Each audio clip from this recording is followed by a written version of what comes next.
Anime fans அனைவருக்கும் வணக்கம். So இன்னைக்கு நம்ம மார்ஷல் யூனிவர்ஸ் சீசன் 1 எபிசோட் 10 தான் பார்க்க போகிறோம். போன எபிசோட் எங்கே முடிஞ்சிருக்கோம்னா, இந்த ஒரு இடத்துக்கான சண்டை முடிஞ்சிருக்கும். இவங்க வந்து வின் பண்ணியிருப்பாங்க. இப்போ இந்த பூலுக்கு வந்து சேர்றாங்கப்பா. இந்த பூல் வந்து பார்க்கறதுக்கு சின்னதாக இருந்தால் கூட இது வந்து ரொம்ப டீப்பாக இருக்குமா. அந்த பிரசிடென்ட் இருந்தார் இல்லையா, அவர் தான் வந்து இதெல்லாம் எக்ஸ்பிளைன் பண்ணிட்டு இருக்காரு. அவர் என்ன சொல்கிறாரு, முடிஞ்ச வரைக்கும் கீழே போகாதீங்க, நீங்கள் வந்து மேலே இருந்து எல்லாத்தையும் அப்சர்வ் பண்ணிக்கோங்க, நாங்கள் வந்து உங்களுக்கு ப்ரொடெக்ஷன் கொடுக்குறோம் அப்படிங்கிறாரு. மேனேஜர் சூ இருந்தாங்களா, அவங்க என்ன சொல்கிறாங்க, இங்கே நீங்கள் என்ன அப்சர்வ் பண்ணுறீங்களோ அது வந்து உங்கள் திறமையை பொறுத்தது அப்படிங்கிறாங்க. இப்போ ஒவ்வொருத்தராக உள்ளுக்குள்ளே குதிக்க ஆரம்பிக்கிறாங்க. நம்ம ஹீரோவுமே உள்ளுக்குள்ளே போய் பார்க்குறான். பார்த்தா அங்கே இருக்கக்கூடிய எனர்ஜி வந்து பயங்கர ஸ்ட்ராங்காக இருக்குது, ரொம்ப பியூராக இருக்குது. அடடா ரொம்ப சூப்பராக இருக்கே அப்படின்னு பார்த்துட்டே இருக்கான். மற்ற ரெண்டு பேருமே உட்காந்து அப்சர்வ் பண்ண ஆரம்பிச்சிட்டாங்க. லிந்தாங்க வந்து வீட்டில் இருந்து கிளம்பி வந்தால, அவன் கிளம்பி வரதுக்கு முன்னாடி அவங்க தாத்தா வந்து ஒரு சீக்ரெட் டெக்னிக் சொல்லி கொடுத்தாராம். அப்போ அவன் கேட்டிருப்பான், இது என்ன சீக்ரெட் டெக்னிக், இதை வச்சு சண்டை போட முடியுமா அப்படின்னு சொல்லிட்டு கேட்டிருப்பான். அவர் என்ன சொல்கிறாருன்னா, இது சண்டை போடுற டெக்னிக் இல்லைப்பா, இது வந்து அப்சார்ப்ஷன் டெக்னிக். நீ எங்கேயாவது போய் எனர்ஜி அப்சர்வ் பண்ணோம் அப்படின்னா இது வந்து யூஸ்ஃபுல்லாக இருக்கும் அப்படிங்கிறாரு. இவன் பார்க்குறான், தாத்தா இன்னைக்கு அந்த சீக்ரெட் டெக்னிக்கை நான் யூஸ் பண்ணுறேன், இங்கே இருக்க எனர்ஜி எல்லாத்தையும் அப்சர்வ் பண்ணுறேன் அப்படின்னு சொல்லிட்டு உட்காந்து அப்சர்வ் பண்ணிக்கிட்டு இருக்கான். பா என்ன சூப்பரான டெக்னிக்டா, வேற லெவலில் வேலை செய்யுது அப்படின்னு யோசிச்சுட்டு திரும்பி பார்த்தா அந்த பக்கம் மற்ற ரெண்டு பேருமே பயங்கர வேகமாக அப்சர்வ் பண்ணிட்டு இருப்பாங்களா. இவன் அப்படியே பார்க்குறான், ரைட்டு இந்த வாட்டி சோலி முடிஞ்சு போச்சு, அடுத்த முறையாவது நல்ல டெக்னிக்கோட வருவோம் அப்படின்னு சொல்லிட்டு யோசிச்சுட்டு இருக்கான். இப்போ ஷாவ்தியா உள்ளுக்குள்ள இருந்து பயங்கரமாக சிரிக்குது.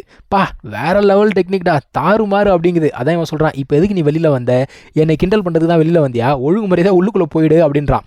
ஷாவ்தியா என்ன சொல்லுது, கோவப்படாத, நான் வந்து உனக்கு நல்ல டெக்னிக்காக சொல்லித்தரேன் அப்படிங்குது. இவன் என்ன சொல்கிறான், உன்னைய பார்த்தாக்கா நீ நல்ல டெக்னிக் வச்சிருக்க மாதிரி தெரியலையே அப்படிங்கிறான். டேய் என்னை பற்றி நீ சாதாரணமாக கணக்கு போடாத, உனக்கு சூப்பரான டெக்னிக் சொல்லித்தரேன், ஆனால் நீ எனக்கு ஒரு ஹெல்ப் பண்ணணும் அப்படிங்குது. அதானே சும்மாலாம் எதுவும் பண்ண மாட்டியா, என்ன ஹெல்ப் வேணும் அப்படின்னு கேட்கும்போது, இந்த ஒரு பூலுக்குள்ளே ஒரு ஸ்பிரிச்சுவல் ஆப்ஜெக்ட் இருக்குது, அது எடுக்கிறதுக்கு உன்னோட ஹெல்ப் வேணும் அப்படின்னு சொல்லுது. அதான் லிந்தாங் சொல்கிறான், ஓ உனக்கு இங்கே பெனிஃபிட் இருக்குது அப்படிங்கிறதுனால தான் என்ன வர சொன்னியா நீ அப்படிங்கிறான். அது என்ன சொல்லுது, டே ஓவரா பேசாத, உனக்கு நான் ஹெல்ப் பண்ணியிருக்கேன் சரியா, அது மட்டும் இல்லாமல் இந்த இடத்துல உனக்கு லாஸ் எதுவுமே கிடையாது, நீ இப்படியே பேசிட்டு டைம் வேஸ்ட் பண்ணிட்டு இருந்தனா அந்த ரெண்டு பேர் இருக்காங்கல்ல, இங்கே இருக்க மொத்த எனர்ஜி அப்சர்வ் பண்ணுவாங்க, எப்படி வசதி அப்படின்னு சொல்லிட்டு கேட்குது. இவனுமே அப்படியே பார்க்குறான், சரி ஓகே வேறு வழி கிடையாது, டெக்னிக்கை கொடு அப்படின்னு உடனே இது என்ன பண்ணுதுன்னா, அந்த டெக்னிக்கை ஸ்ட்ரெயிட்டாக இவனுடைய அந்த மென்டல் எனர்ஜி இருக்கு இல்லையா, அதுக்கு ட்ரான்ஸ்ஃபர் பண்ணி விட்டுடுதுப்பா. இது வந்து ஒரு ஓர்டெக்ஸ் மாதிரி அப்படியே சுற்றிக்கிட்டே இருக்கும்ல, சுழல் மாதிரி, அந்த மாதிரி பயங்கரமாக சுழல் மாதிரி சுற்றிக்கிட்டு இருக்கு. பார்க்குறான், ஆஹா பயங்கர பவர்ஃபுல்லாக இருக்கே அப்படின்னு சொல்லிட்டு பார்க்குறான். இப்போ மொத்த எனர்ஜியுமே எங்கே வருது அப்படின்னு பார்த்தீங்கன்னா இவனை நோக்கி தான் வருது. இவனுமே என்ன பண்ணுறான், அந்த எனர்ஜி எல்லாமே அப்சர்வ் பண்ணிக்கிட்டே இருக்கான். அந்த பொண்ணு அப்படியே கண்ணை திறந்து பார்க்குறா, இவன் மொத்தத்தையும் முழுங்கிறவன் போல தெரியுதுன்னு சொல்லிட்டு இப்போ இவங்களும் பயங்கர வேகமாக வந்து எனர்ஜி அப்சர்வ் பண்ண ஆரம்பிக்கிறாங்க. மேலே இருக்கவங்க பார்க்குறாங்க, என்னடா இங்கே ஒரு பெரிய சுழலே போய்கிட்டு இருக்கு அப்படின்னு சொல்லிட்டு பார்த்துட்டு இருக்காங்க. இப்போ நம்ம ஹீரோ பார்த்தீங்கன்னா இந்த எனர்ஜி எல்லாம் அப்சர்வ் பண்ணி அடுத்த லெவலுக்கு போயிட்டான். அடுத்த லெவல் அப்படின்னா இந்த ஹெவன்லி ஒன் ஸ்டேஜ்லேயே அட்வான்ஸ்ட் ஸ்டேஜ் இருக்கு, அந்த ஸ்டேஜுக்கு அவன் ரீச் ஆயிட்டான். அந்த ஒரு ஸ்டோன் இருக்கு இல்லையா, அதுவுமே வந்து பார்த்தீங்கன்னா நல்லாவே ரீசார்ஜ் ஆயிடுச்சு. இப்போ ஷாவ்ஜா என்ன சொல்லுது, வா நம்ம கீழே போகலாம் அப்படின்னு சொல்லுது. ஓகேன்னு சொல்லிட்டு அந்த பூலுக்கு கீழே போகிறான் அவன். அங்கே உள்ளுக்குள்ளே போய் பார்த்தா ஒரு பெரிய குகையே இருக்கு. அந்த இடத்துல ஒரு பால் ஆஃப் லைட் மாதிரி இருக்கு. நம்ம ஹீரோ கேட்குறான், அது என்ன அப்படின்னு சொல்லிட்டு கேட்குறான். அது என்ன சொல்லுது, அதை பார்த்தா ஒரு பைத்தான் மாதிரி இருக்கு, ஆனால் அதுக்கு வந்து அடிபட்டிருக்குன்னு நினைக்கிறேன், அது இப்போ அந்த அளவுக்கு ஸ்ட்ராங்காக இருக்காது, ஈஸியாக அதை எடுத்துடலாம் அப்படின்னு சொல்லுது. அதான் இவன் கேட்குறான், ஸ்ட்ராங்காக இருக்காதுன்னா அதோட லெவல் என்ன அப்படின்னு சொல்லிட்டு கேட்குறான். அதோட லெவல் எப்படி சொல்கிறது, மனுஷங்களை கம்பேர் பண்ணி பார்க்கணும் அப்படின்னா அட்வான்ஸ்ட் ஸ்டேஜில் இருக்கும் அப்படின்னு சொல்லுது. எது அட்வான்ஸ்ட் ஸ்டேஜா, ஏய் என்னைய பார்த்தா எப்படி தெரியுது உனக்கு, என்னைய கொலை பண்ணுறதுக்கு கூட்டு வந்தியா, வாய்ப்பே கிடையாது, நான் வெளில போகிறேன் அப்படின்னு சொல்லிட்டு ஓடுறான். ஆனால் ஷாவ்தேவ் என்ன சொல்லுது, டே இருறா ஒரு நிமிஷம், அது எதையோ பாதுகாத்துட்டு இருக்கு, நல்லா பாடுறா அப்படிங்குது.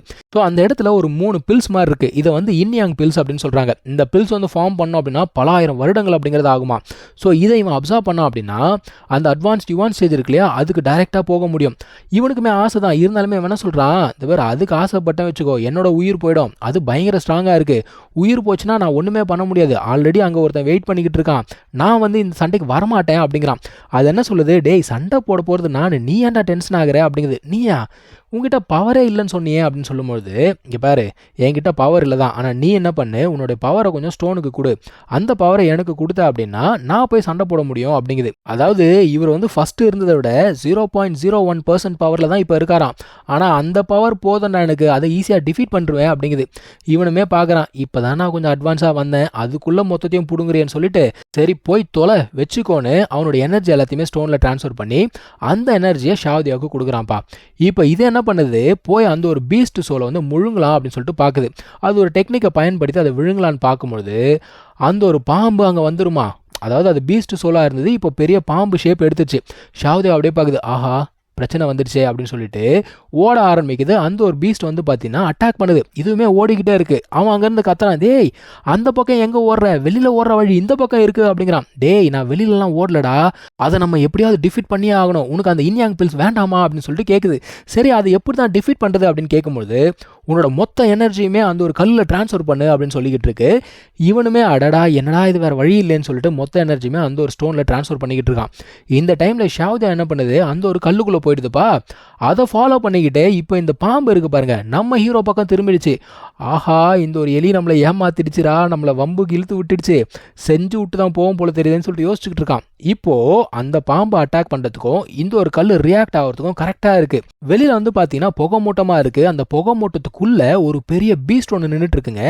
இவன் பார்க்குறான், அந்த எலியா இது, இது பார்த்தா நார்மல் எலி மாதிரி தெரியலையடா அப்படிங்கிறான். இது வந்து பார்க்கறதுக்கு பெரிய டிராகன் மாதிரி இருக்குங்க. இதை பார்த்தாலே அந்த ஒரு பாம்பு பயங்கரமாக பயப்படுது. இப்போ அந்த பீஸ்ட் என்ன பண்ணுதுன்னா, இந்த பாம்போட மொத்த எனர்ஜியுமே தனக்குள்ளே இழுத்துட்டு அதோடைய ஒரிஜினல் ஃபார்முக்கு வந்துடுச்சு. அதை பார்த்தாலே அப்படியே ரொம்ப சோர்ந்து போன மாதிரி இருக்குது. அது என்ன சொல்லுதுன்னா, இங்கே பாரு நான் வந்து தூங்க போகிறேன், சரியா, என்னை டிஸ்டர்ப் பண்ணாத, கஷ்டப்பட்டு அந்த இன்யாங் பில்ஸை உனக்கு எடுத்து கொடுத்துருக்கேன், வேஸ்ட் பண்ணிடாத அப்படின்னு சொல்லிட்டு போகுது. சரி ஓகேன்னு சொல்லிட்டு எல்லாத்தையுமே எடுத்துக்கிட்டு இப்போ இவங்க திரும்ப போய்கிட்டு இருக்காங்க. எல்லாருமே வண்டியில் உட்காந்துட்டு இருக்காங்க. அப்போ இந்த மேனேஜர்ஸும் என்ன சொல்கிறாங்க, நாங்கள் மேலே இருந்து பார்த்துட்டு தான் இருந்தோம், அந்த பூலில் வந்து பயங்கரமான மூவ்மெண்ட் இருந்தது, உங்கள் எல்லாருக்கிட்டையுமே வந்து பயங்கரமான அப்சார்ப்ஷன் பவர் இருக்கே அப்படின்னு சொல்லிட்டு இருக்காங்க. இந்த பிரசிடென்ட் இருந்தார் இல்லையா, அவர் வந்து லிந்தாங் கிட்ட கேட்குறாரு, ஏன்டா இப்போ தான் அவ்வளோ எனர்ஜி அப்சர்வ் பண்ணிட்டு வந்தேன், ஆனால் உன் முகத்தை பார்த்தா ரொம்ப வாட்டமாக இருக்கே, என்ன ஆச்சு உனக்கு அப்படின்னு சொல்லிட்டு கேட்குறாரு. அவன் என்ன சொல்கிறான், இல்லைங்க என்னோட மென்டல் பவர் யூஸ் பண்ணா இல்லையா, அதனால கொஞ்சம் டயர்டாக இருக்கேன், ஒரு 2 நாள் ரெஸ்ட் எடுத்தால் சரியாயிடும் அப்படின்னு சொல்லிட்டு இருக்கான். இப்போ இவங்க வந்து கேட்குறாங்க, அந்த பிளட் கிளாட் செக்டார் கூட உனக்கு என்ன சண்டை அப்படின்னு சொல்லிட்டு கேட்குறாங்க.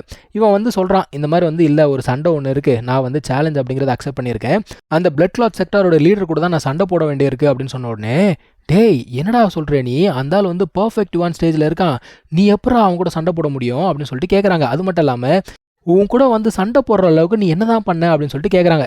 அதான் சொல்கிறான், இந்த மாதிரி கூயின்னு சொல்லிட்டு ஒருத்தர் இருந்தால் அவனை நான் கொன்னுட்டேன் அப்படிங்கிறான்.